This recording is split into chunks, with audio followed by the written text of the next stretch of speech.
K9 German Shepherd Rescue Dog thinks he's human. You won't believe what he does. A stormy night on the edge of Dallas changed everything. AK9 German Shepherd, once trained for discipline and danger, was found trembling under a broken bridge, abandoned and forgotten. But there was something unusual about him. The way he sat at the dinner table, the way he mimicked the people around him, as if he truly believed he was one of them.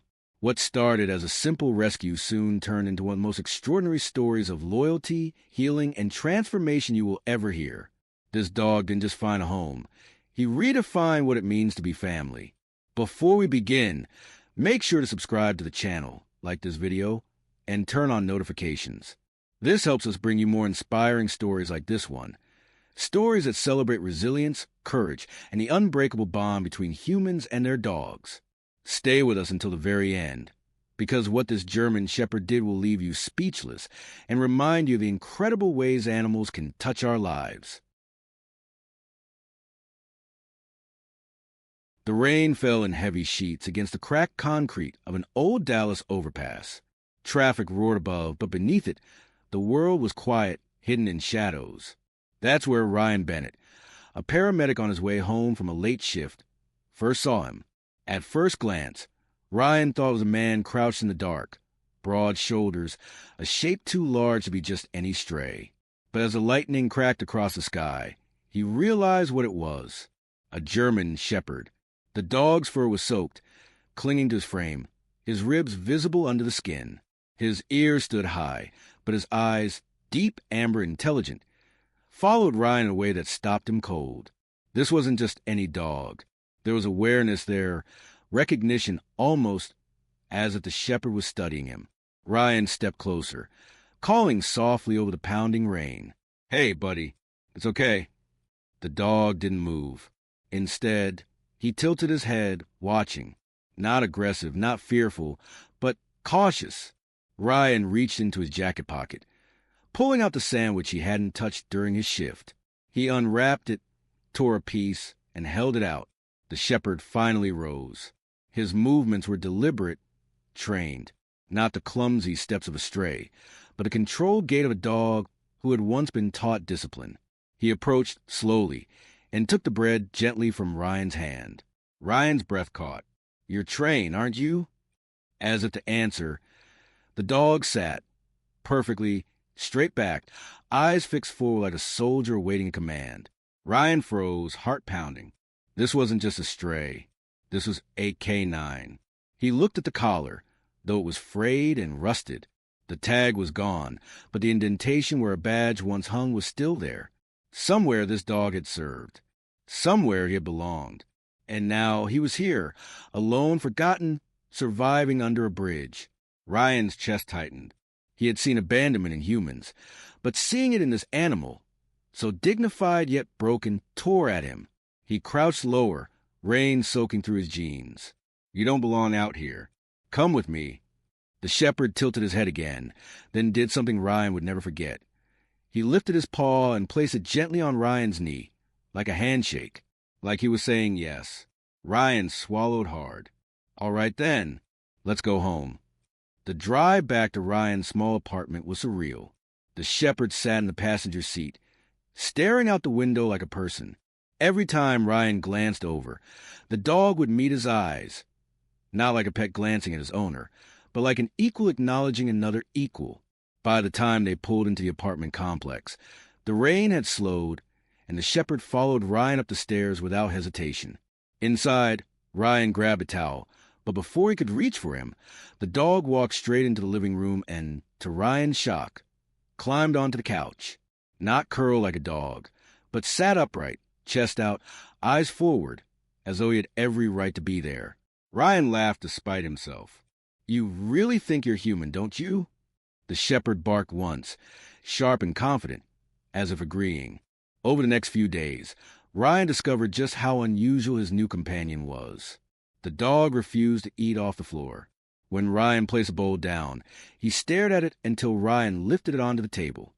He followed Ryan's every move, opening doors, switching on lights, even waiting for him to brush his teeth before settling into bed. And most striking of all, when Ryan turned on the TV, The shepherd would climb onto the couch, sit upright, and watch, not in a distracted way most dogs glance at moving images, but attentively, head tilting at voices, ears twitching at laughter. Ryan named him Max. It felt right. Strong, simple, human. But there was more to Max than strange habits. Ryan began to notice flashes of something darker, something heavier. At night, Max would jolt awake, ears pinned back, chest heaving as though reliving a nightmare. Sometimes he would growl softly in his sleep, paws twitching as if he were chasing or fleeing something. One evening, while Ryan prepared dinner, he heard a sudden crash. He rushed into the living room to find Max, standing rigid, eyes locked on a window where sirens wailed in the distance. His body trembled, muscles taut, but he didn't move. It was as if the sound carried him somewhere far away, somewhere he didn't want to go. Ryan knelt beside him, speaking softly. "It's okay, buddy. You're safe now." Max slowly relaxed, lowering himself onto the floor. But in his eyes, Ryan saw it, the weight of memory. Ryan realized this dog hadn't just been abandoned. He had been through something. Something that left scars invisible to the eye. And for the first time, Ryan understood Max didn't just think he was human. He had lived like one, fought like one, and lost like one. Ryan stroked his fur, whispering, "Whatever happened, you're not alone anymore." Max looked up at him, and in that gaze was something Ryan couldn't explain, gratitude, trust, and a bond forming in silence. But even as Ryan felt the warmth of that connection, a question gnawed at him. Who had abandoned this dog? And why? Because dogs like Max didn't just vanish. They carried stories. And Max's story was only beginning to unfold. Ryan woke to the sound of heavy breathing. For a moment, disoriented in the dark, he thought someone had broken into the apartment. Then he turned his head and saw Max, the German shepherd, sitting beside the bed. His ears twitched, his amber eyes locked on Ryan's face, steady and unblinking. "Hey, buddy," Ryan whispered, rubbing sleep from his eyes. "Couldn't sleep?" Max tilted his head, then nudged the blanket with his nose, as though insisting Ryan get up. Ryan chuckled. "It's 3 a.m. What could possibly be so urgent?" But when he heard the faint siren in the distance, police cars speeding through the Dallas streets, he understood. Max wasn't restless. He was triggered. The next day, Ryan decided it was time to learn more about the strange, disciplined creature that had stumbled into his life. He took Max to a veterinarian for a full checkup. The clinic staff admired his sleek coat, his sharp eyes, and the way he obeyed basic commands without hesitation. "This dog is no ordinary stray," the vet said, scanning Max's microchip. A pause followed. Then the machine beeped. Ryan's heart thudded. "He's chipped." The vet frowned at the screen. "Yes, registered to the Dallas Police Department K-9 unit. His name is Maximilian, 5 years old, formerly partnered with Officer Daniel Cruz." Ryan leaned against the counter. The questions crashed over him all at once. Why was a police K-9 abandoned under a bridge? What had happened to his handler? The vet's voice softened. "There's a note here. Max was retired early after sustaining trauma during an operation. It doesn't say what happened, only that his behavior became unpredictable." Ryan glanced at Max, who sat calmly, tail curled around his paws, as if he knew exactly what was being said. "Unpredictable?" Ryan muttered. "He hasn't done anything but act like a person who got lost in the wrong body." The vet gave a sympathetic shrug. "Sometimes they carry memories just like people. Maybe that's why he acts the way he does." That night, Ryan cooked dinner and set Max's bowl on the table instead of the floor, where the shepherd ate with dignity. But Ryan couldn't stop replaying the words trauma during an operation. Later, while washing dishes, Ryan left the TV on. The local news reported a segment about a jewelry store robbery gone wrong from a year ago. Surveillance footage flashed across the screen. Chaos, gunfire, shouting. Ryan wasn't paying attention until Max froze. The shepherd's entire body stiffened. His ears pricked forward, eyes glued to the screen. And then, in a low growl, a sound rose from his chest, primal and broken. Ryan turned quickly. "Max!" Max moved closer to the screen, trembling. his gaze locked on the blurry image of masked men firing weapons. Ryan realized with a jolt, this was it, the operation, the one that had broken Max. Ryan switched the TV off, kneeling beside him. Hey, it's okay. You're safe now. But Max panted heavily, pacing the room in frantic circles, as if searching for someone. For him, his lost partner. Ryan's chest tightened. The connection between Max and his handler must have been deep, unshakable. And losing that bond had shattered him. The next day, Ryan called the Dallas Police K-9 unit, explaining he had found Max. A woman on the other end hesitated before answering. Yes, Maximilian was retired last year, she said carefully. His partner, Officer Cruz, was killed during that operation. Afterward, Max refused to eat, refused to train. He was inconsolable. The department made a decision to retire him, but her voice trailed. But what? Ryan pressed. She sighed. We don't know how he ended up on the streets. He was supposed to be rehomed. Ryan hung up, his mind spinning. Max hadn't just lost a handler. He had lost his family, his purpose, his place in the world. And instead of being cared for, he had been discarded, left to fend for himself.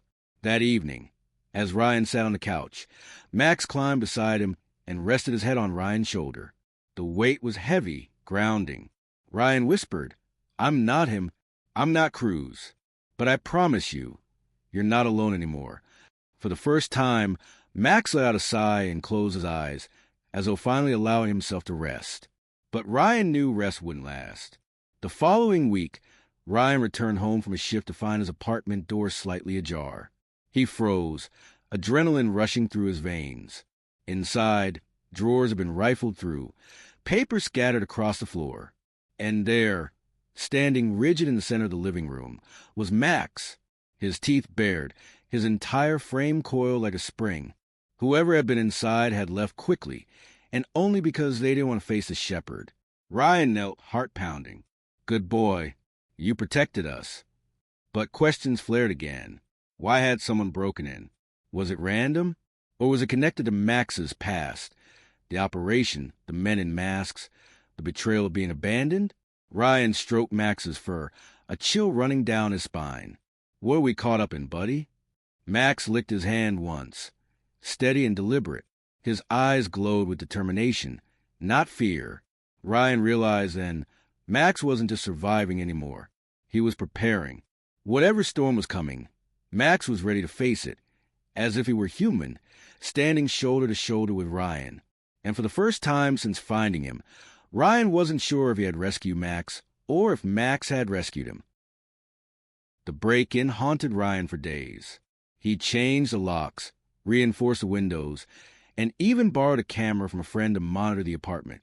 But no matter how secure he tried to make the place, unease lingered. Someone had been inside, and Ryan couldn't shake the feeling it wasn't random. Max seemed to know it too. The German shepherd never left Ryan's side, shadowing him from room to room. At night, he would sit near the door, ears pricked, watching the darkness as if daring it to step closer. His vigilance was comforting, but it also reminded Ryan of the truth. Max was trained for this. He had lived this life before. One morning, as Ryan sipped his coffee, Max suddenly froze, head turning toward the window. A black SUV idled across the street. Its tinted windows reflected the gray sky, offering no glimpse of who sat inside. Ryan's chest tightened. You see it too, huh? Max's low growl was answer enough. The SUV lingered for nearly 20 minutes before pulling away. Ryan tried to dismiss it, but he knew deep down that Max's past wasn't finished with them. Later that day, Ryan reached out to Officer Cruz's widow, Maria. It had taken effort to track her down, but if anyone could help him understand Max's trauma, it was her. She agreed to meet at a small cafe downtown. Maria was younger than Ryan expected, with tired eyes that spoke of a grief carried too long. When she saw Max, her expression broke. Tears welled as she knelt to stroke his fur. "Max," she whispered. "Oh, Max, I thought I'd never see you again." Max leaned into her touch, tail wagging faintly. For the first time since Ryan found him, Max's eyes seemed to soften, as though remembering home. Maria looked up. He was Daniel's partner. They were inseparable. After the operation went wrong, Max changed. He searched the house for days, whining, refusing to eat. The department said he couldn't work anymore. They promised they'd find him a family. Her voice shook, but then he disappeared. I thought maybe it was better I didn't know. Ryan clenched his jaw. He didn't deserve this. To be thrown away. Maria nodded, stroking Max's head. He still remembers. Be patient with him. He thinks he's human because Daniel treated him like one. He wasn't just a dog. He was a partner, a brother. Ryan swallowed hard. The puzzle pieces fit, but they raised more questions. If Max was retired and his disappearance wasn't officially recorded, then who wanted him gone? And who was watching Ryan's apartment? That night, Ryan dreamed of the robbery footage he had seen on TV. Gunshots, sirens, chaos. He jolted awake to find Max pacing the room, panting heavily, ears pinned back. Ryan sat up and wrapped his arms around him. "You're safe, buddy," he whispered. "We'll figure this out. I promise." The next day, Ryan took Max for a long walk through the park. For a moment, it felt normal. Children played, joggers passed by. The air smelled of cut grass. Max trotted beside him, calm, his tongue lolling happily. But normalcy shattered when a voice called out, "Nice dog you got there." Ryan turned. Two men stood near the path, dressed casually, but their eyes were sharp, calculating. One of them smirked. "K9, right? You know dogs like him are valuable." Ryan's stomach dropped. "He's mine." "Sure," the man said, stepping closer. "But dogs like that don't just end up with nobodies. You should be careful." Max's growl rumbled like distant thunder, low and menacing. The men exchanged a glance, then backed away. "Enjoy your walk," one muttered before disappearing into the crowd. Ryan's pulse pounded. Whoever they were, they knew Max's background, and they wanted him. That night, Ryan sat on the couch. Max pressed close against his side. "You're more than a dog, Max," he murmured. "You're a soldier, and someone out there hasn't forgotten it." As if understanding, Max lifted his head and placed his paw on Ryan's chest, steady and deliberate. The weight was both comfort and vow.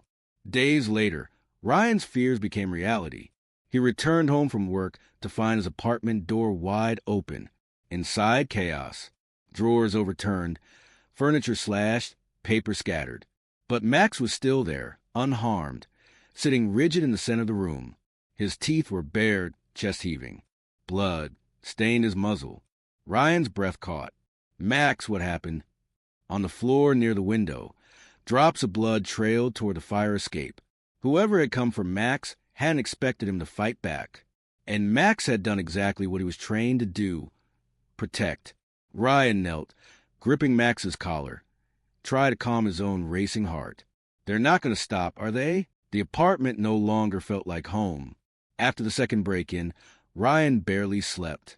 He installed new locks, reinforced the door with a metal bar, even placed chairs against the windows. But deep down, he knew locks wouldn't keep danger out. Whoever was after Max wasn't random. They were deliberate, patient, and determined. Max never left guard duty. He stationed himself near the front door each night, his ears twitching at every sound, his muscles coiled as if waiting for another attack. During the day, he paced the apartment, checking windows, sniffing corners, alert to sense Ryan couldn't detect.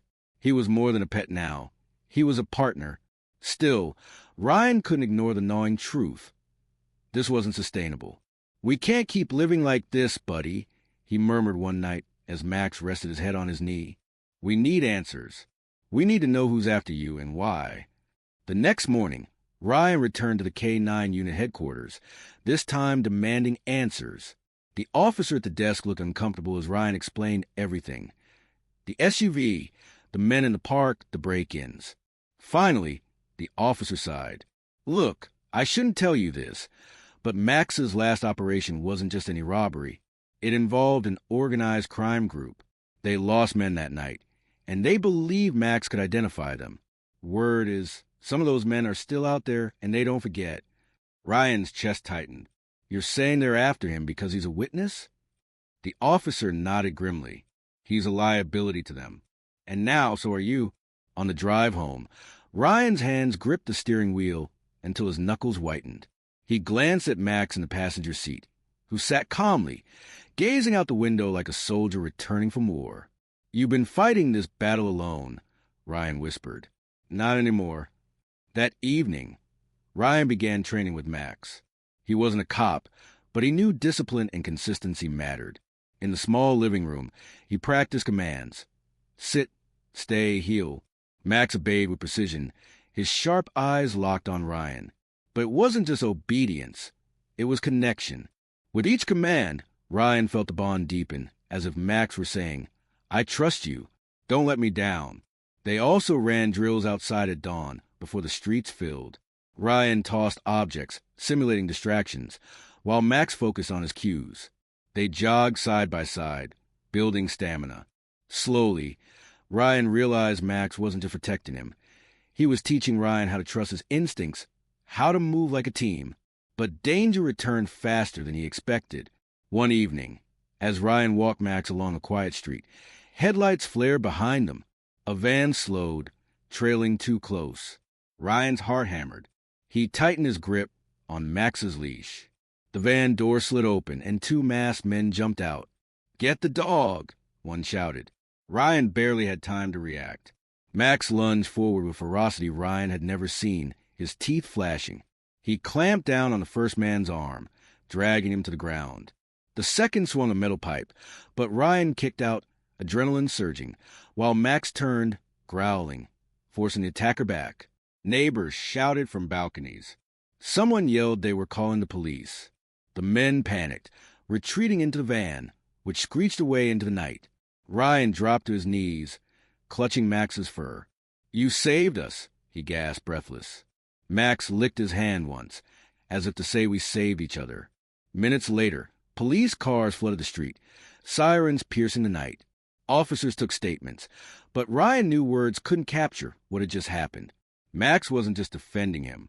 Max was defending himself, his second chance, his new life. When the officers left, Ryan sat on the curb with Max at his side. The shepherd's chest rose and fell with steady breaths, his amber eyes glowing in the streetlight. Ryan whispered, They won't stop, not until they get what they want. Max leaned against him, silent but resolute. The next morning, Ryan called Maria, Officer Cruz's widow. He told her everything, the attack, the threats, the truth about the crime group. Her voice trembled through the phone. Daniel always said Max was more than just a dog. He said Max was family. If those men are hunting him, you can't do this alone. Let me help. Ryan hesitated. He didn't want to drag her deeper into danger, but he knew she was right. Max's past wasn't just a story.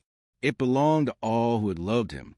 That night, Ryan sat with Max on the balcony, overlooking the city lights. The weight of responsibility pressed heavy, but beneath it was something stronger, determination. You were abandoned once, Ryan said softly. I won't let it happen again. Whatever comes, we face it together. Max pressed his head against Ryan's shoulder, a silent vow. But even as they shared that moment of peace, Ryan knew it was temporary. The men who wanted Max hadn't given up. The storm wasn't over. It was just beginning. And soon, Ryan and Max would face the fight of their lives. The days after the attempted abduction were a blur. Ryan barely left the apartment except to work. And when he did, he never took his eyes off the rear-view mirror. Every noise in the hallway, every unfamiliar car outside, felt like a threat. Max sensed it too. He paced more, his ears pricked at the slightest sound, sleeping even less than Ryan.